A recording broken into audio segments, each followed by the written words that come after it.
Can see over here is two slides. One is India's contribution to world GDP growth.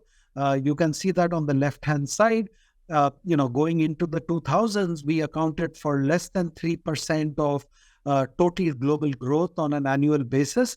But today, the situation is that we are accounting for as much as about 6% of global growth. So we have almost doubled.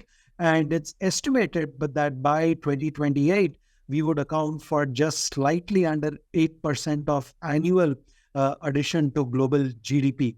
So India has certainly become one of the significant contributors to world GDP growth. Obviously, US and China are in the lead, but India's contribution now is increasingly quite significant.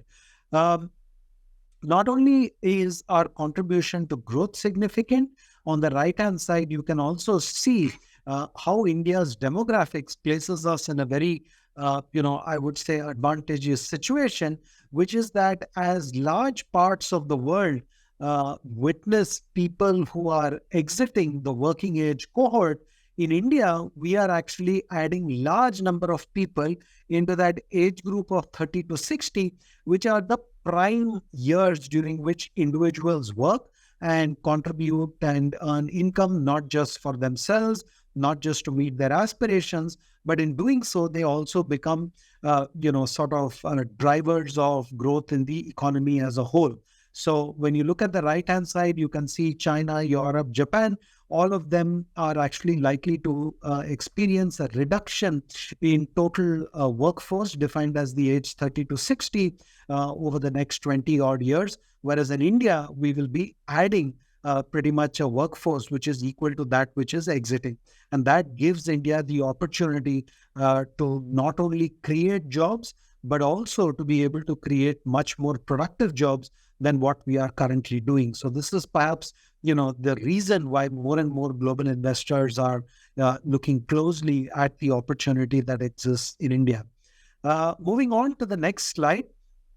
Now, as many of you know, the GDP numbers came out, the second advance estimate, which estimated that GDP growth would be 7.6%.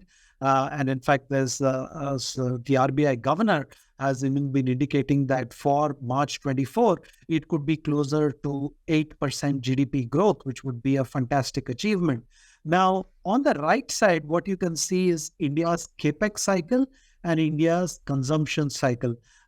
Due to the pandemic, we have actually seen a decline in the contribution of consumption to overall GDP, but that has been more than offset by a stellar increase in capital formation. So when you look at that right side, you can three periods from 2003 to 2012, then 2012 to around 2021, cycle 2. So in cycle 1, capex outperformed consumption. In cycle 2 period from 12 to 21, consumption outperformed capex. And now in the last few years, going back to 2020, we are actually seeing capex do better than consumption.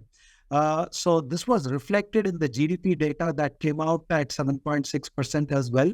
And one of the enabling conditions for this is what you see on the left-hand side, which is that when we look at the gross debt to equity of large listed companies, you can see that this number peaked in 2015, but after that, it has been consistently coming down. And particularly from FY20 to 23, there's a very sharp reduction in leverage.